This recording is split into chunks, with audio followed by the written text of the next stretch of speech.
प्रतिशत का यह बहुत ही शानदार और अच्छा सवाल है।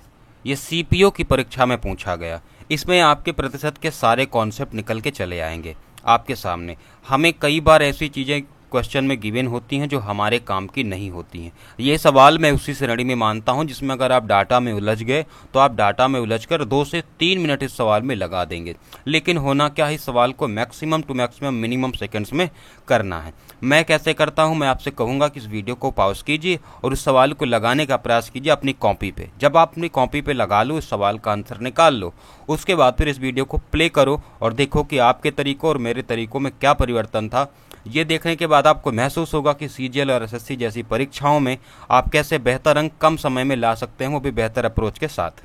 देखो इस सवाल में क्या गिवन था कि एक व्यक्ति का मासिक वेतन 50,000 था, उसको वो 3 अलग अलग चीज़ों में खर्च करता है। कौन से घरेलू खर्च हैं, टैक्सेस में, परोपकार में, जिनको ई, टी और पी से रिप्रेजेंट किया गया है। इनके अलावा जो भी इन खर्चों के अलावा जो बचता है वो उसकी बचत होती है। फिर उनके बताता है कि ये कितने प्रतिशत हैं, फिर वेतन में वृद्धि होने के बाद क्या परिवर्तन होते हैं। उन सवालों को हम पढ़ते जाएंगे बिना समय को वेस्ट करें। जैसे ये सवाल मुझे दिखा, मैंने कहा कि एक व्यक्ति का मासिक वेतन 50,000 था, बिल्कुल मैं मानता हूँ। फिर उनके अलग अलग खर्चे थे, लेकिन हमने पढ़ा कि आगे कहीं भी इस 50,000 का यूज आने वाला नहीं है। ई यानी कि उसका घरेलू खर्च उसकी आय का 50% था। मैं मान लेता हूँ कि उसका कुल जो आय है, उसकी कुल जो आय है वो 100 थी, 100 रुपये थी। ओके, कोई दिक्कत नहीं। मैं आपको बता दूं कि ये मैं टेबल बना रहा हूँ ई का यानी कि घरेलू खर्च का, ये टैक्सेस का, और ये परोपकार का, और ये क्या है, शेष जो उसके पास बचा हुआ है। उसके पास शुरुआत में 100 रुपये थे। कितने रुपए थे? 100 रुपये। कोई दिक्कत नहीं। 100 रुपये में कहता है कि ई उसकी आय का 50% है, तो 100 का 50% कितना होगा? 50। 100 में से 50 रुपये वो घरेलू खर्च में खर्च करता। फिर कहता है कि टी यानी कि टैक्सेस जो थे वो ई का 20% थे। तो आप देखेंगे 50 का 20% जो होगा वो 50 गुणे 20/100 यानी कि 10 होगा। ये तो उसने कितना खर्च किया? 10 रुपये खर्च किया टैक्सेस पे, टैक्स दिए। फिर कहता है कि जो परोपकार है वो टी का 15% है। टैक्सेस कितने हैं? 10। इसके अगर 15% को काउंट करेंगे तो ये कितना आएगा? आप देखेंगे कि 1.5 आएगा। मैं आपसे कहता हूँ कि उसके पास 100 रुपये थे, जिसमें से उसने 50 रुपये घरेलू खर्च में, 10 रुपये टैक्सेस में और 1.5 रुपीज अपने परोपकार में खर्च किया। तो आप बोलोगे कितना शेष बचा? तो 50, 10, 60 और 61.5। 100 में से आप 61.5 घटा दो, इतनी उसकी बचत थी। वो कितनी होगी? 38.5। तो उसने कितना पैसा बचाया? 38.5 रुपये उसने बचाया। सवाल को फिर से पढ़ो।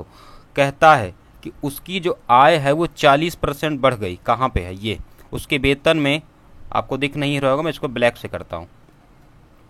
उसके वेतन में 40% की वृद्धि हुई। ये देखो, अब मैंने उसके वेतन को 50,000 ना मानकर 100 लिया है। उसके वेतन में 40% की वृद्धि का मतलब 100 का 40% यानी कि ये कितना हो गया? 140। पहले वेतन कितना था? 100। अभी वेतन कितना है? 140।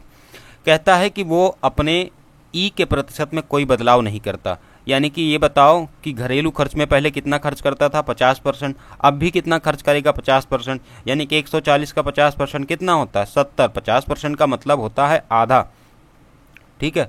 फिर वो कहता है कि टी ई का 30% हो गया। टैक्सेस जो हैं वो घरेलू खर्च के 30%। 70 का 30% आप निकालोगे तो 0 से 0 कैंसिल आउट और 7 या 21। टैक्सेस कितने हो गए? 21। फिर कहता है कि पीटी का 20% हो गया। 21 का 20% निकालोगे यानी कि परोपकार जो है वो टैक्सेस का 20% है। 21 दूना 42 और 10, 4.2।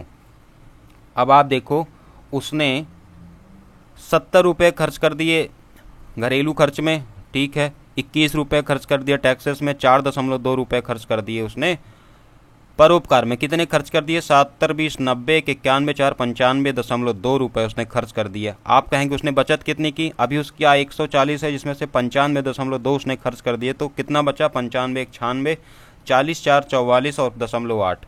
उसके पास 44.8 रुपये अब भी बचा हुआ है। मैंने कहीं पर भी 50,000 का यूज नहीं किया, कहीं पर भी 50,000 को लिया ही नहीं। मैंने ऐसा मान लिया कि ये कुछ गिवन नहीं है, क्योंकि चीज़ें सब कुछ परसेंटेज में गिवन है, सब कुछ परसेंटेज में।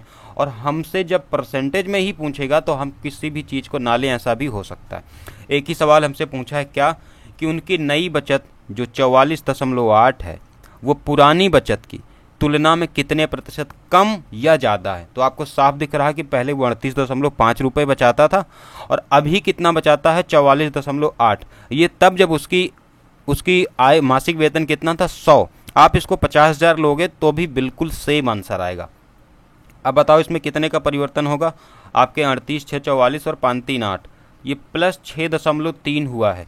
अब बोलो प्रतिशत परिवर्तन के लिए 6.3 अपान किस पे प्रतिशत परिवर्तन, पिछली बचत पे, यानी कि 6.3 अपान 38.5 गुणे 100% ही आपका आंसर होगा।